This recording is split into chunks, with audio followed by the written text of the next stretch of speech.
Holy smokes, have you guys seen what we are giving away this month to one lucky Insider member? If you're not familiar, we do a giveaway, a free tackle giveaway every single month to our Insider members. Just one more reason to join the club. This month, we are giving away a priceless, highly coveted spinning reel. If you want to know more, go to saltstrong.com, go into the community. You'll see a post there. Of course, if you're not a member, what the heck are you waiting on? Join us today. Just one more reason to join the club. We will help you find the fish faster than ever before. We will help you save money on tackle. And of course, you can win some really, really cool stuff. So make sure to go to saltstrong.com. Join now if you're not a member. If you're already a member, if you're one of our 35,000 Insider members, definitely go back into the community. Make sure to be active and be on the lookout for an update on the new giveaway. Appreciate you guys. Here's the podcast. It's in my soul. Welcome to the Salt Strong Podcast, disrupting fishing entertainment as you know it. Prepare to laugh. Prepare to get to know fishing legends in a whole new and unfiltered way. And on occasion, you might even learn a thing or two about fishing. Here's your host, Joe Simons. Like diamonds. Hello, Salt Strong Nation. Joe Simons, like diamonds, back again. This is going to be a fun episode. Got to meet Michael here, Tackle to the People. A really cool event that we had recently. A lot of you followed along. A lot of you saw some of the videos with this affiliate / content creator event that we had there in the west coast of Florida. We had an absolute blast. I had never met Michael, really half of the people I never met before. And all I kept hearing about Tackle the People is, oh man, he's doing these really cool shorts. And I was like, man, I think everyone was really fascinated to meet you because it was something that's very new in the big scheme of things to content creation with YouTube and TikTok and Instagram, et cetera. And man, I get why they're so popular. I spent just a little while before we got on watching some of your videos, and it's like I just kept wanting to watch more. It's very contagious, and I got to know you at this event and hear your story. I was like, all right, I've got to get you on the podcast to share this because it's inspiring from someone who really wasn't like a hardcore angler growing up their whole life. And also the fact that you're getting to do something now that you absolutely love. We, kind of have something similar. We both had the financial background and weren't really fulfilled with what we were doing. And to be able to not just pivot, but to kind of burn all the bridges behind you and say, all right, I'm going to go all in and give this my best and to make it work. Man, that's something to celebrate. So I think a lot of people are always, and you probably get that question too. It's like, man, how did you do it? Like, were you nervous? What made you finally take the leap? And so I love to hear this whole story. So first and foremost there, Michael, welcome to the show, my friend. Thank you. Very, very glad to be here. And as I mentioned to you when we were in Tampa, just huge fan of Salt Strong in general, what you guys are doing. I think one of the first things that I stumbled across when I was looking at educational fishing resources was you guys, knots, strategies, and whatnot. So really cool for it to kind of come full circle here. I love it. Yeah. So I'm just going to read off real quick, then I'll let you describe who you are. But your YouTube channel on the about, it says Massachusetts angler looking to uncover the secrets of fish. So how did this happen, man? This is it's a crazy story. Yeah, it was pretty bizarre. I wasn't really into fishing growing up. My dad took me out all the time, just kind of bluegill fishing with a worm and bobber, and I hated absolutely every second of it. He had no idea what he was doing. There are pictures that we have, old vintage photos of us going out, and he just very clearly didn't know anyone who fishes. Just probably saw like a video of it, or maybe saw fishermen in public and just thought it was a cool thing. So he just went out and just dragged his kids along and didn't enjoy it, didn't enjoy hooking worms, didn't enjoy handling bluegill. So that was my first exposure to fishing. And that was like probably several years or so before he finally gave up and was like, okay, I'm not going to take him out anymore. That's pretty. So how old were you during this phase? I was probably between 5 and 10 years old. Okay. So really young. Okay. Got it. Yeah, pretty young. Young enough to have old enough to have memories, though. And this is all in Massachusetts area? Yeah, this is all in Massachusetts. Cool. didn't touch fishing for a number of years. And then I met a few people, actually one person in particular who will be more significant later down the line, but he tried to get me into bass fishing, and also just wasn't a fan. He was more so into live lining bluegill, catching bluegill, catching shiners, throw them on a hook and catching bass. Again, not the biggest fan. Much rather at that time, I was more into video games and being inside and whatnot. And that was it. That was pretty much anything that I had to do with fishing. I didn't go to, the place where I lived. Fishing's massive in Massachusetts. Yeah. When you're closer to the coast, but when you're further inland, it's not super popular. And when I was in middle school, high school, it wasn't trendy like it is now. It was just like, I didn't know anybody who fished, and if they did, they didn't talk about it. It wasn't until probably my senior year of high school where I heard about one kid who fished, and he was Korean, and Korean people love fish. Specifically, they love mackerel. There's a very famous Korean mackerel dish. So this guy, he fished all the time, and he would kind of talk about it, but wouldn't make a big deal about it. So that was literally the only person I knew who was like a serious angler for the first 18 years of my life. I ended up going to school, and then when I graduated, I had a biology degree, but I ended up going into pharmaceutical headhunting specifically. So that was in suit and tie corporate New York, very very deep dark Midtown Manhattan, where it's literally just hardcore sales, hardcore numbers and whatnot. And then the pandemic hit, pretty much right, that first year and a half that we were in. Then the pandemic hit. So I got married during that time, and my wife and we retreated kind of back to Massachusetts just to see how things would play out with the pandemic. Yeah. And during that time, everyone kind of picked up something in year 2020. For me, that was fishing. And the way that I kind of rediscovered fishing, so to speak, was it was actually food related. I was watching a video about a way of bleeding fish and preparing them. It's a Japanese style called ikejime. Oh yeah. Where you make the fish brain dead, you bleed it, and then you kind of paralyze it. And I remember watching that video and being like, wow, we are not enjoying fish to the best of our ability. If the majority of fish are caught frozen and they still have this thick bloodline, how cool would it be to kind of catch my own fish and do this? So I immediately go to my garage, my parents' garage at the time, and I start unearthing all of this old tackle that my dad had for all these years that we hadn't touched in over a decade. So, he had like old inline spinners. He had hooks with like still bits of petrified worm on them, all sorts of gnarly stuff. And I had no idea what to do with it. So I immediately called my friend, and I'm like, hey, I want to get into fishing again. I think it was a FaceTime. I was like, I want to get into fishing again. And he's like, what do you mean? And I said, I just watched a video about how to prepare fish, and I want to catch fish and eat it. And he's like, okay, cool. How can I help? And I was like, I have all this stuff. I have no idea what it is. Can you help me sort through it? He's like, sure. Throw your video camera around. So we flipped it around, and I literally was just holding my phone, showing him all the janky things I had in my parents' garage. And he was like, that's good. That's good. Keep that. That's junk. Throw that out. That's junk. That's good. And I went through everything, and I was determined. And I went out pretty much every day from that point on, for the next 2 weeks. I basically was determined to catch a bass. I was like, I'm going to catch a largemouth. Don't care how long it takes. I'm going to fish every day for 2 weeks straight till I catch this bass. So the goal is to catch one bass so you can do the ikejime and eat it. Correct. That was the goal. And that's what I did. I went with him, and then he took another person along. He kind of showed me the ropes a little bit. And I grew up with this kid. He had never really fished either. I think his dad was really into fishing, but he had got into it before I did. Just never talked about it.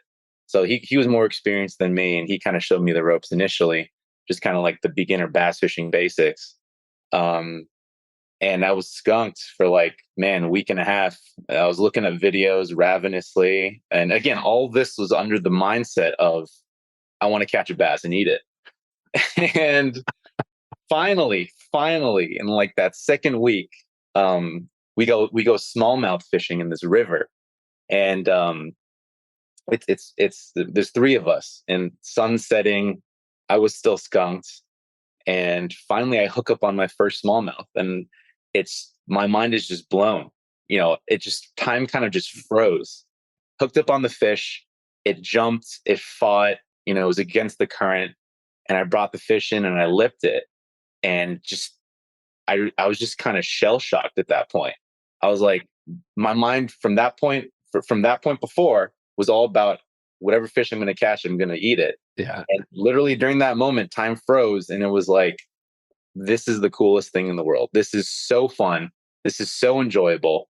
And I just took that fish, took a picture, took a video, released it. And it was probably like a 10-inch smallmouth. Wasn't anything big. Just absolutely blew my mind. And from that point on, I was hooked. I was just absolutely obsessed. I was just obsessed about the different fishing tactics, the different types of fish you can catch in the Northeast. Smallmouth eventually led to largemouth. I wanted to catch my first largemouth, and I accidentally caught a white crappie in the process of trying to catch a largemouth. And I was like, oh my gosh, panfish are so cool too. And it just grew and grew and grew and grew to the point where I was literally every morning before work, I was working a full-time job still at this point, just remotely. Yeah. Like 9-hour days. Every morning before work, I'd wake up at like 5:30, go down to the local, catch a few fish, or back then it was more likely get skunked.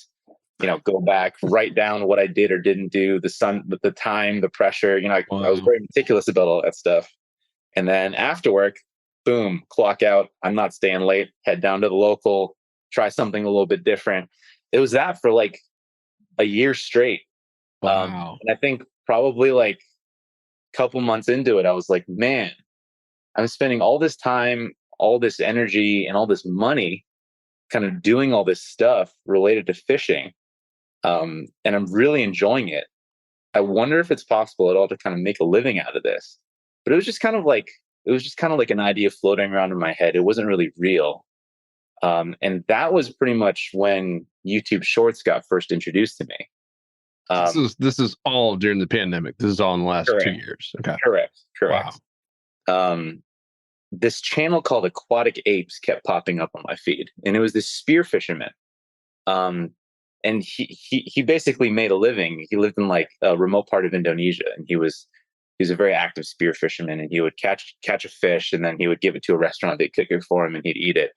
Some of his videos were kind of about the stories related to that. Other videos were about kind of the different spearfishing tactics. But every once in a while, you get one about his past life, where he would tell about himself. And one video that really stuck out to me, he was like, yeah, 1 year ago, I was overweight, stressed out, living in New York City, making over six figures, but having a hard time making ends meet.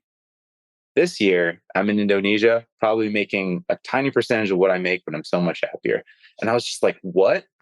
And because the way he told the story was just like that, just listed off those facts and then transitioned directly into spearfishing in Indonesia.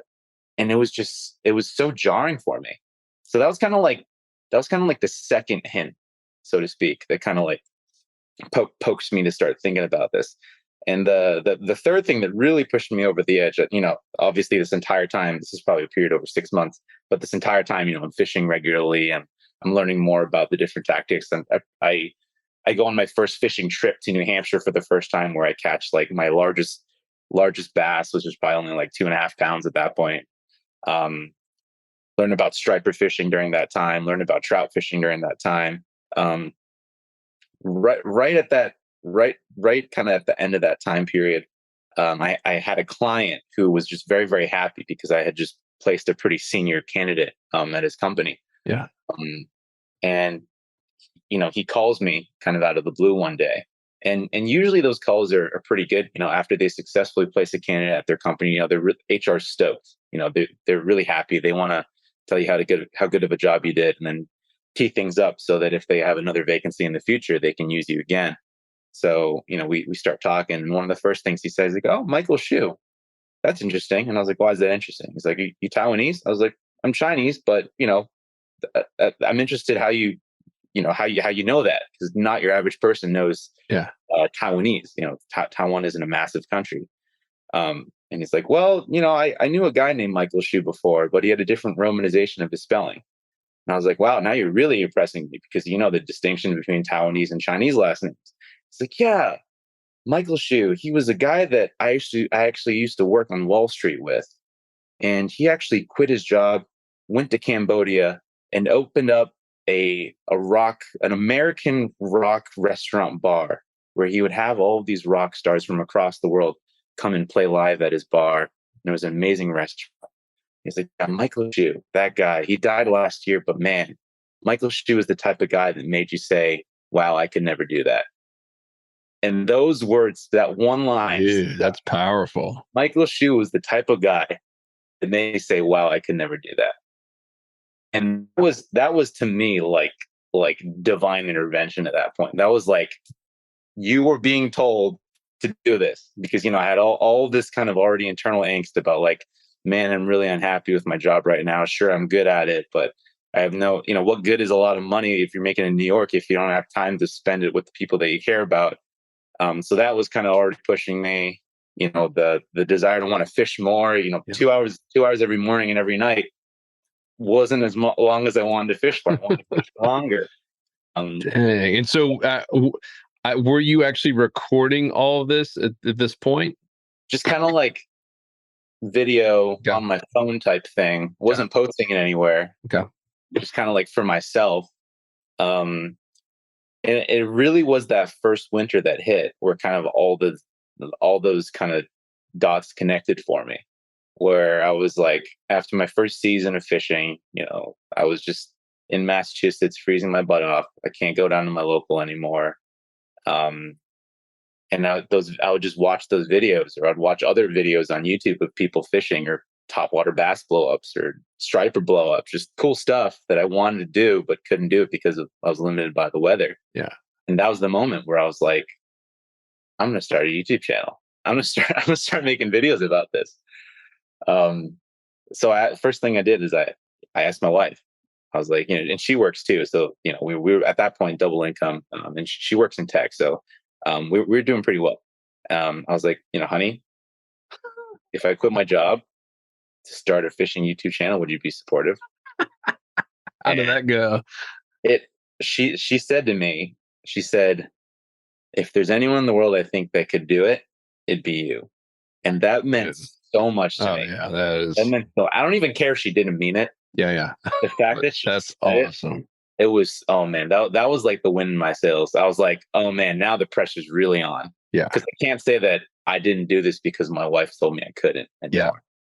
My wife was fully backing me. So at this point it was, do I do this, or am I too afraid of failure that I'm not going to do it? I'm just going to keep working this job. And it was a really hard wrestling experience. I had a hard time, I'd flip flop. At the time I had like 5 free therapy sessions with our insurance or something. They rolled it out recently. So I got a chance to have these random 5 free counseling sessions. And I talked to this therapist kind of about all this stuff.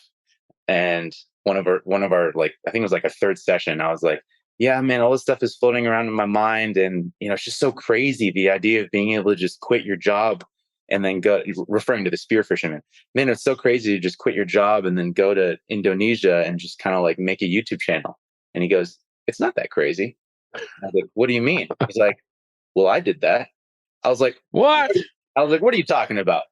And he's like, I actually was in finance for, 5 years. And then I quit my job and I went to Malaysia, and I lived among the sea shanties, and I gave scuba diving lessons for several years. And wow. And he was like, yeah, it may seem crazy talking about it now, but it's like, what's crazier? I was like, what? He's like, after that experience, so eye-opening to me. I wrestled with so many aspects of myself, and I got a chance to see the world in a way that I thought I never could. To come back home and to have everything still be exactly the same, all the people that you grew up with be exactly the same. The parents be exactly the same. Just like that to me was crazier, scarier than anything that I did or saw. Wow. In Malaysia. I was like, shoot. So that was basically it. That was when I like, determined in my mind I was going to quit my job. I think that was probably like 2 months before I actually did it. I kind of like planned all this stuff out, like when I was going to launch my channel, the type of content that I was going to do, that I was going to do short form as opposed to long form. Those 2 months I was working my job and kind of like moonlighting, doing all this content creation planning. And then I handed in my resignation. And then that was it. That was all she wrote. I started hammering content pretty much every day at that point. And then here we are, a year and a half, almost 2 years later. Wow. So I'm curious, what did your boss say when you said that you're going to be a fishing YouTuber? So that actually wasn't what I thought I was going to do initially. Okay. My long-term view was because that moment I had with that counselor was so moving. And some of this was stuff that I enjoyed doing before. I wanted to do something related to one-on-one counseling or coaching or something like that.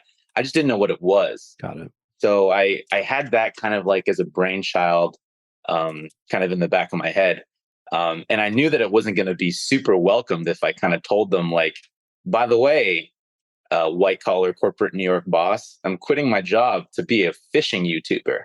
So that's why I asked. Yeah. So I told them, and it's still true. I mean, it's still something that I think I definitely want to do at some point. But I think the success of where this channel has gone has kind of put the brakes on that momentarily.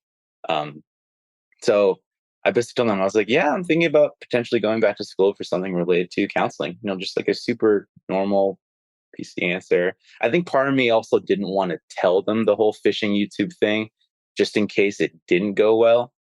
I think a lot of that was holding me back, honestly, initially. Just kind of like the fear of what if I didn't do well? What if it didn't get off the ground? And then I'd have my old boss laughing at me. I've had my parents' friends laughing at me, saying like, this guy quit his job in New York City to do this, and then it didn't work out. It'd be a cautionary tale to some degree. So I think that was also part of a reason why I wasn't super transparent to everybody who asked, like, what are you doing now?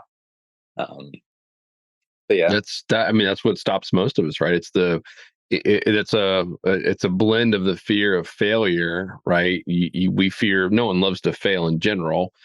We don't strive for it. And then it's what would people think about us, right? What do our parents think? What do our friends think? What do our ex-coworkers think? And that's powerful, dude. The first story though, I don't remember that part of it. If you had told me, you definitely had, because I would definitely remember that. That's crazy. About the one of your clients calling you and telling you that, dude, that's just wild. So random, right? Man, I believe in God. I believe in signs, and to me, that was a blaring green light. That plus the therapist. Like, I remember signing up for this thing. There's probably like a list of like 15 different people I could have signed up to. And I was just like, okay, I'm going to pick this one. And I just like random. Isn't that wild how that happens? Yeah. And this was the one guy who worked in a white collar job in finance and then left it all behind to do something halfway across the world. So it was so cool. Nuts. So as we're recording this, how many like subscribers? Because you're basically doing mostly shorts on YouTube and TikTok are the main. I know you're on Instagram as well, but those are the main two channels, right? Yeah. Today I have 210,000 subscribers on YouTube. TikTok I have like 215 or like 212, something like that. Crazy. Yeah. And what impresses me, and I'm pretty sure that's just why you've done so well in what, a year and a half? Is that approximate? 2 years? Maybe now? Yeah. It was either late 2020 I started or super early 2021. I don't remember. I'll have to look back when my first video was. So it's definitely less than 2 years, I believe. When I went on your YouTube channel, at least looked at like the late or the very first video. And what's been neat is you're just transparent. You are who you are, and saying, hey, I didn't grow up fishing. I didn't have a dad who was a great angler. It was, quite the opposite. Your dad was not a good angler, wanted to get you into it, and you didn't even enjoy it. And I love the fact you share all of that. And you talk about it. I got skunked for like weeks before I even caught, my first fish. And you really have done a good job of just documenting everything that you're learning along the way. And now you are becoming very consistent. No one catches fish every single time and every cast, right? Unfortunately, YouTube, you get to see a lot of highlight reels, right? No, most people aren't showing the horrible days. But I love the fact you do. You're kind of showing all of it and taking sometimes a week, but many times a full day and into down into 1 minute or less or 30 seconds. It's wild. And that's not easy, right? Because I remember first we looked at these shorts and I was talking to Wyatt and Luke, and I was like, "Oh man, this is gonna be easy. We'll just do these little shorts." It's tough. Like it's tough to do a good short that really is shareable and that you really condense a lot of stuff into 30 seconds. So, like, talk about that. How does your brain even think to come up with good stuff where you're still teaching and also, kind of entertaining as well? Yeah, it was really interesting because first starting off, I had a really good idea of what I didn't want my channel to be. I didn't want it to be me talking to a camera for a 30-minute video and catching like two fish. Yeah. And I also didn't want it to be me talking about a product or talking about a lure or strategy, but never really explaining why. Which is what I saw so many videos on YouTube were exactly that. And sometimes is even worse. It's both of them. What I was looking for is I was looking for someone to concisely explain to me why the method that they were using was strategically applicable for that day or the type of fish that they were catching. Whatever conditions that they were up against or whatever fish that they were trying to catch, why are you using what you're using? Tell me why, please.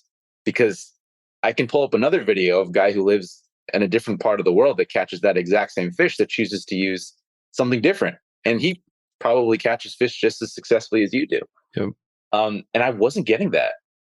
I think, part of the reason what drew me to Salt Strong, like right off the cuff, was you guys explain your content. You explain really well why you're using what you're using, the advantages of that, as well as the other competitors. I really, really like that about Salt Strong. And I just wasn't really seeing that anywhere else. And I wasn't seeing that for freshwater. And that was really frustrating, really, really frustrating. Especially at that time, since I was working a job on the side. If I was watching videos about fishing, I didn't have all the time in the world to kind of scrub through the video or scroll through the comments to see a timestamp if I'm lucky. Right. Someone being like, "This is the section you're looking for." So when I released my channel, I wanted to feature the diversity of strategies there are to catch fish, and two, the advantages, and to explain like empirically what are the advantages of using one versus the other. Color, different fishing conditions, overcast. So that's what I did. I would my videos in the very beginning were just me being like, "Yeah, this is what I'm using today. I'm using this because I heard it was said this. I heard it was said that dark contrast colors are good for murkier waters as opposed to more realistic colors. I heard it was said when the pressures are lower, the fish feel more comfortable feeding off of the surface. So I'm throwing top water and subsurface baits." Being fully open to someone in the comments section correcting me and being like, "Actually, that's wrong. Let me tell you why." And many times that happened. That's how we learn too. Yeah. Yeah. 100%. 100%.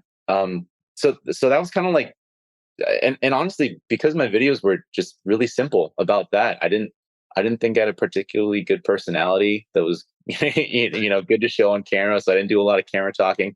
It literally was just, "Hey guys, this is what I'm using today. This is why. Now watch me catch a fish with it." And I'd show the fish I caught with it, show the fish, release it, and the video would be over. And in the beginning, those videos were like pushing maybe 56 seconds consistently. It's still hard to get them under a minute, but I could comfortably maybe post like a 59-second video and have it be okay. And then eventually realize like, "Oh shoot, I got to get these like literally half the length than what they are right now." Yeah. So that, it took me a while to kind of find that voice too, really trim it down. get rid of the excess stuff that, over trial and error, thankfully YouTube has a pretty robust analytics program. You can see the moments that people are skipping ahead, or they're just not watching, or the moment that they click away, and just really kind of shaving those videos down to the best of your ability, to the point where maybe you're watching it and you're like, this feels too short. And that was me right at the beginning. It was like, man, these videos are just, I don't feel like I'm communicating what I want to communicate.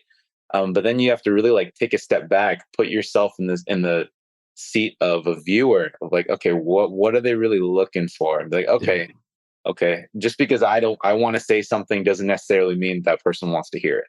So over time that kind of changed, and now I say I can probably put like a 20-second video out and be okay with it. But I think if it feels weird, if it feels unnatural, it's totally normal. The shorts platform in general is not natural. It's meant, it's totally contrary to anything that everything that we've been trained about listening to something. We're told to speak slowly. We're told to speak clearly. We're told to repeat ourselves. Shorts literally is blast your content as quickly and concisely as possible. And so that, and the platforms usually loop so that they watch it again. And if they miss the second time, they watch it again. Isn't that crazy? Yeah, that's what shorts are. It's weird, it's unnatural, and that's what it is. And someone could take a string of your videos, just say probably 5-10 videos, and never actually see you, right? Because it is tough to be able to show the footage and still ever do a face-to-face, like a face-to-camera. I mean, oh yeah, right. I mean, so most of them it's you. I mean, you're explaining. I can understand it. It's not like you're talking a million miles an hour, but you are having to talk fast and explaining what you're doing. It's just a bunch of little clips. It's really fascinating, but it makes sense. I mean, we're all busier than ever. I don't know if that's true or not, but that's how we feel. And these shorts tie in with that, and it's amazing how well they do. And as I said in the kickoff of this, they're contagious. Like you kind of want to keep watching, like, oh man, or watch it again 3 or 4 times. Like, man, did I just see that? Is that what he said? It's so fascinating. Yeah. But I mean, I think there's something to be said about. I think it was Ryan Morey who said this. Well, when we were in Arepica, he was like the two. Maybe it was you. I forget. One of you guys were saying how the two most popular ways to consume content these days are super short form content and podcasts, which if you think about it is like the complete opposite side of the spectrum. Yep. These are like really long, oftentimes 2-3 hour things where you maybe throw up while you're doing dishes or on your long commute home. And so it's really bizarre how kind of like these two extreme forms of consuming content are now the most popular these days. It is wild. Yeah, we put a survey out to our insider members, just asking what they loved, what they didn't like. We wanted to hear both, and we had a big chunk of people that said, "Man, one of my favorite things is these podcasts." And they talked about the interviews and the unchurched. And then we had a whole nother segment of the same people, our top customers, who said, "Stop with the podcast. I hate these things. I don't have time to listen to all this stuff." It really is wild. Who knows what the future holds with just content in general, but the fact that you've created a channel around fishing from someone who never really fished prior in a year and a half to have, 200,000 plus subscribers. I mean, that is just, it's mind blowing. What is your wife and parents and everyone kind of think of it now? What kind of feedback is it like? Oh, he's legit now. Yeah, I'd say it's more like that. I'm thankful that my parents, as far as immigrant parents go, are they're not super traditional. When I think once when I first told them what I was doing, they were like, "What?" I don't think they were super clear on what it was, and I wasn't gonna correct them. I was just gonna be like, "Okay, we're gonna let this be vague, and I'm just not gonna mention this." But then I think it started coming up more. I think my brother and sister-in-law started talking about it. So they started to get really curious, and they're like, "Send me your videos," because I'd show them pictures. My dad, I think the biggest fish he caught was probably like bluegill that were no bigger than the size of your hand. So the first time that I caught like a slot striper, I sent him the picture, and he was like, "That's a big fish. Whoa, what the heck?" He was mind blown. So I'd just do that more and more. And then they started asking questions about like, oh, what, you have a video of this? Like, what do you mean? You went on the water? Did you have a life jacket? Okay, you didn't have a life jacket. You should be wearing a life jacket. Can I see the video of you not wearing a life jacket on the water, catching this big fish? So I'd be like, yeah, sure. So I just send them the video. And I think that was when it started to become kind of like real to them. They're like, oh, wow, a lot of people are watching these videos. But I think even today, I don't even think they understand like how I make money from this. I don't think it's super clear to them. I think the same with most people, who are above 50 years old, don't because it's so foreign, right? Yeah. To be able to get paid. How does YouTube pay you? Who pays you? Yeah, exactly. It's Exactly. wild. Yeah, totally. It's wild. So, all right, I know you have to go here at some point soon. Tackle to the people. You get to pick any name? Where did they come from? It came from lure giveaways. Because when I first launched my channel, I knew one thing, which was that there were 1.5 million ways to catch bass. And secondly, if I was going to do a video in which I feature a lure and the strategy about how to use it, I'd end up with 1.5 million bass lures that I may or may not use. So I figured, why don't I launch this channel concept where I take a bass lure, I'll unbox it, I'll tell people what it's good for or what it's advertised for, and then I'll test it out and compare it against its competitors, and then I'm going to give it away to a subscriber the week after because I'm most likely not gonna keep it. Yeah. I have the lures that I like to use, and this is something that I'm branching out to kind of see if it's good. And if it is good, if it's something that I really like, I'll buy myself another one. So that's where Tackle the People came from. That was the initial channel concept idea, and I'm still doing it. Every week I review a bass lure. I tell people what it does. I catch a fish with it, and then give people my honest thoughts, and I send it to someone randomly. I love it. I love it. So how many different lures and stuff have you given away now? Tons. Oh, I don't know. I'm gonna have to look it up. I did basically one a week for the last when bass were in season. So one a week for, I don't know, 5 months, 2 years in a row. And some of them are pretty expensive too. I know you fish with $20 lures, and that's so cool. Talk about what you're doing right now, because I was watching your videos earlier. This 30 videos the whole month of October, just pound the content on, dude. Yeah, YouTube Shorts is what it looks like is they're really doubling down on their desire to keep up with what TikTok's doing. So yeah. I'd say in the last month or so, I've received all these different announcements of new rollout programs. I think while I was in Florida, I got an announcement that early 2023, YouTube's going to start monetizing shorts in the same way that TikTok is, which is they're going to throw ads intermittently between your shorts feed when you're scrolling, and creators are going to get about like 50% of that. So it's a 50-50 split, YouTube versus the creators.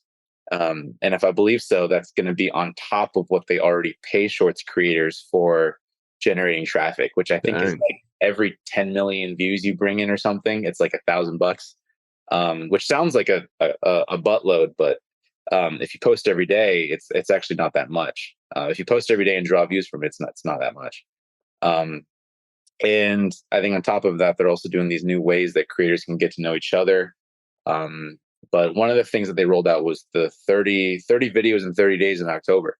So they kind of like gathered all these shorts creators. They were like, look, if you put out 30 videos every day in October, then we're going to send you a YouTube short sweater at the end of it. And I was like, cool.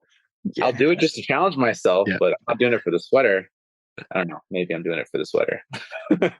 This is a shirt that I have from a Dan Kennedy. It's a marketing thing. And I was ready to leave this event. I was so worn out. And they said, if you stay to the very end, you get the free t-shirt. And I was like, I got to have the t-shirt.